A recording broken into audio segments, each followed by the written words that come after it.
Ebenezer, jusqu'ici.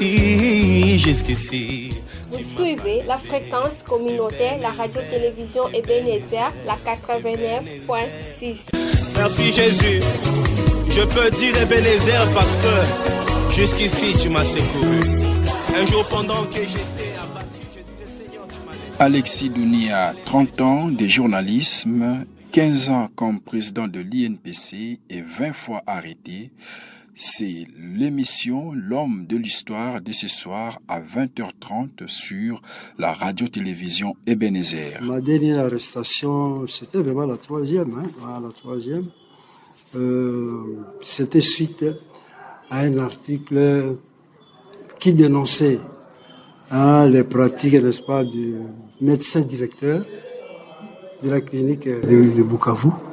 Il se permettait de coucher les femmes dans son cabinet. Le médecin était le frère du gouverneur, le numéro 1, Debo Akanda Dinekenza. Ils se sont plaints. Le magistrat aussi était proche donc du gouverneur. Voilà comment j'ai comparu plusieurs fois. Quand Sakom Binongo est venu me libérer, je viens de passer 40 jours. Mais alors là, vraiment, les journalistes de Bukavu ont été solidaires.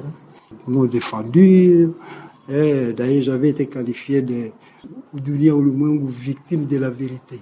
Le journaliste ne doit pas avoir peur. Lorsque vous entrez dans cette profession, il faut vous attendre à tout. Ils vont vous attendre à la prison. Ce n'est pas la facilité. D'ailleurs, on dit que le premier baptême pour un journaliste, c'est d'abord la prison. Vous passez quelques jours au cachot. Alors moi, j'ai été interpellé, arrêté, malmené, tout ça, plus de 20 fois, parce que je me sentais responsable. J'ai connu beaucoup de cachots ici à Kisangani. J'ai connu les cachots de Mangobo, j'ai connu les cachots du marché. J'ai connu les cachots de l'année. D'ailleurs, une fois, un gouverneur est venu me libérer là-bas. J'ai connu les cachots de... À l'époque, c'était la gendarmerie. C'est la police maintenant. Voilà, il y avait des cachots. Moi, j'étais même... Il y a même des cachots obscurs là-bas. Là, vous entrez, mais vous passez une journée là-bas, vous devenez fou. Oui, mais j'ai eu de subir au moins des tortures de 2-3 heures. Mais quand vous sortez là-bas, vous êtes presque aveugle. Là, il faut avoir le cœur dur, c'est ça. La profession de journaliste fait un apostolat. Lorsque vous venez dans la presse, vraiment, il ne faut pas avoir l'espoir de venir chercher l'argent. Le journaliste, il est là au service de la population, au service de la nation, au service du pays.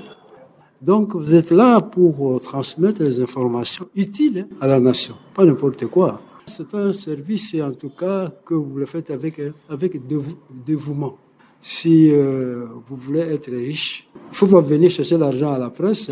Donc, c'est ça. Mettez-vous ça d'abord en tête. L'argent peut venir après. Ebenezer, jusqu'ici. Vous suivez la fréquence communautaire, la radio-télévision Ebenezer, la 89.6. Merci Jésus.